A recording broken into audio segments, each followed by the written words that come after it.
استخارہ کرنے کا سنت طریقہ کیا ہے، اس کی دعا کیا ہے، اس میں نماز کس طریقے سے پڑھنی ہے، اور کتنی دفعہ استخارہ کرنا ہے، اور کیا علامات ذہن میں آئیں گی تو اس سے پتہ چلے گا یہ کام کرنا چاہیے یا نہیں کرنا چاہیے، وہ شرعی مسئلہ ہم ڈسکس کر لیتے ہیں۔ سب سے پہلے حضور علیہ الصلاۃ والسلام کی حدیث ہے، آقا کریم علیہ الصلاۃ والسلام نے ارشاد فرمایا، صحابہ ارشاد فرماتے ہیں کہ حضور علیہ الصلاۃ والسلام تمام امور میں ہمیں استخارہ کرنے کی تعلیم دیا کرتے تھے۔ نکاح کرنا چاہ رہے ہیں، کاروبار کرنا چاہ رہے ہیں، بزنس کرنا چاہ رہے ہیں، طلاق دینے کے بارے میں فیصلہ کر رہے ہیں اور اس کے بارے میں استخارہ کرنا چاہ رہے ہیں، جو بھی آپ قصد و ارادہ کرتے ہیں کسی کام کو کرنے کا، حضور علیہ الصلاۃ والسلام نے اس میں استخارہ کرنے کی تعلیم دی ہے۔ اور استخارہ کرنے کا سنت طریقہ کیا ہے؟ سنت طریقہ یہ ہے کہ بندہ 2 رکعت نفل نماز پڑھے،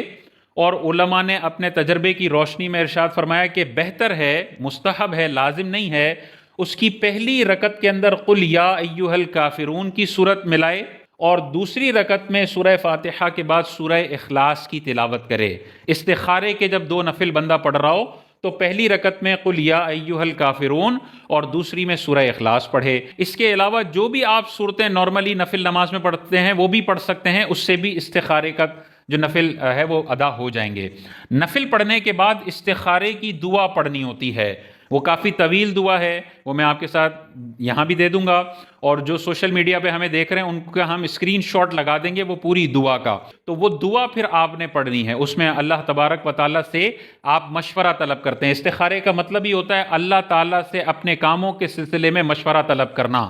تو اس دعا کا اردو ترجمہ بھی آپ دیکھیں گے نا، تو اس میں یہی ہے کہ یا اللہ میں یہ کام کرنا چاہ رہا ہوں، اگر یہ کام میرے حق میں بہتر ہے، اس میں میرے لیے فائدہ ہے، اس میں میرے لیے برکت ہے، تو اس کام کو میرے لیے مقدر فرما دے اور میرے لیے آسان فرما دے، اور اگر اس کام میں میرے لیے شر ہے، نقصان ہے، تو یا اللہ مجھے اس کام سے تو پھیر دے۔ اور اس دعا کو پڑھنے کے بعد، اچھا دعا آپ نے یہ پڑھنی ہے، دعا سے پہلے بھی آپ نے درود شریف پڑھنا ہے اور دعا کے بعد بھی درود شریف پڑھنا ہے۔ الحمدللہ بھی پہلے پڑھیں، بعد میں بھی پڑھیں، اور درمیان میں یہ دعا پڑھیں، اور دعا پڑھنے کے بعد آپ نے اللہ تبارک و تعالیٰ کی بارگاہ میں اپنی حاجت کا ذکر کرنا ہے۔ نفل پڑھنے کے بعد، دعا پڑھنے کے بعد، یعنی جو بھی آپ اللہ تعالیٰ سے مشورہ طلب کرنا چاہ رہے ہیں وہ ذکر کریں۔ یا اللہ میں فلاں جگہ رشتہ کرنا چاہ رہا ہوں،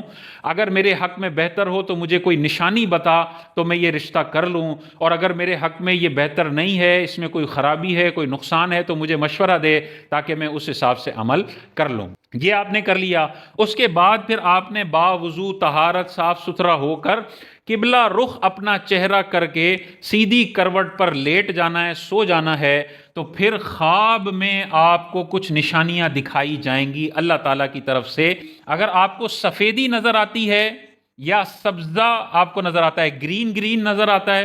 یا وائٹنس آپ کو خواب میں دکھائی جاتی ہے، تو یہ اس بات کی نشانی ہے کہ جو آپ کرنا چاہ رہے ہیں وہ بہتر ہے، کر لیں، اس میں فائدہ ہے۔ اور اگر آپ کو خواب میں سیاہی نظر آتی ہے، بلیکش رنگ نظر آتا ہے،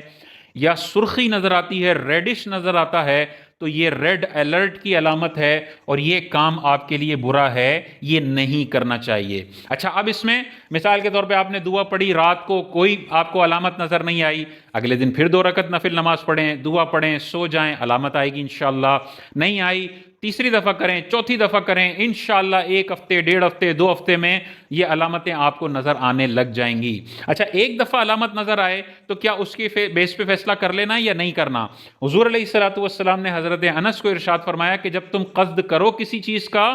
تو پھر اللہ تبارک و تعالیٰ سے اس بارے میں 7 بار مشورہ کرو، استخارہ کرو 7 مرتبہ۔ اور پھر حضور علیہ السلام نے ارشاد فرمایا کہ اس کے بعد تم اپنے دل پر نظر ڈالو، جو دل میں تمہیں نظر آتا ہے وہی تمہارے حق میں بہتر ہے۔ تو 7 مرتبہ یہ کرنا ہے۔ ان ساری چیزوں کے بعد سب سے آخر میں جو چیز ذہن میں رکھنی ہے کہ فیصلہ ہوگا فیکٹس اینڈ فگرز پر۔ جو حقائق نظر آ رہے ہیں وہ اگر آپ کو چیخ چیخ کر کہہ رہے ہیں کہ بھائی یہاں پہ شادی نہیں کرنا، یہ خطرناک ہے معاملہ، تو استخارے میں 100 مرتبہ بھی سفیدی آ جائے، سبزی آ جائے، آپ نے فیکٹس اینڈ فگر کو غور کرنا ہے،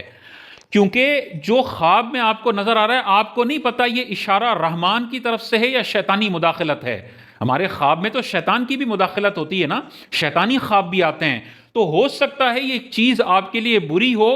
اور شیطان آپ کو سفید سفید رنگ دکھا رہا ہو اور آپ نے اخلاص سے دعائیں نہ کی ہوں اور آپ استخارے میں یس سمجھ کے کر دیں اور بعد میں نقصان ہو تو آپ کہیں میں نے تو استخارہ کیا تھا. نہیں، استخارہ ایک ایڈیشنل آپ نے اللہ سے مدد مانگی ہے، لیکن فیصلہ ہوگا فیکٹس اینڈ فگرز کی بنیاد پر. اگر آپ نے غور و فکر کر لیا ہے اور آپ کو لگ رہا ہے یار یہاں پہ رشتہ کرنا بالکل بھی ٹھیک نہیں ہے، تو پھر استخارے کی ضرورت نہیں ہے، آپ پھر نہ کریں وہاں پہ.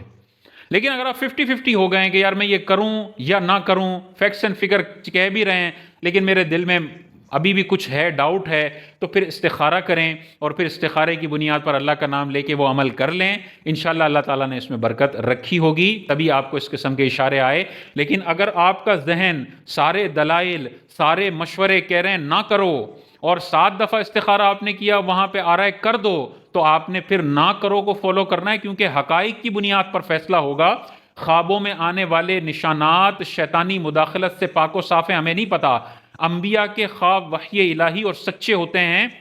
باقی امت کے خوابوں میں گڑبڑ ہو سکتی ہے، شیطانی مداخلت ہو سکتی ہے. اصل فیصلہ ہوگا زمینی حقائق پر. بعض اوقات لوگ دوسرے لوگوں سے استخارہ کرواتے ہیں، وہ بھی کروا سکتے ہیں، اس میں بھی کوئی ناجائز والی بات نہیں ہے، لیکن جو سنت طریقہ ہے استخارہ کرنے کا وہ یہی ہے.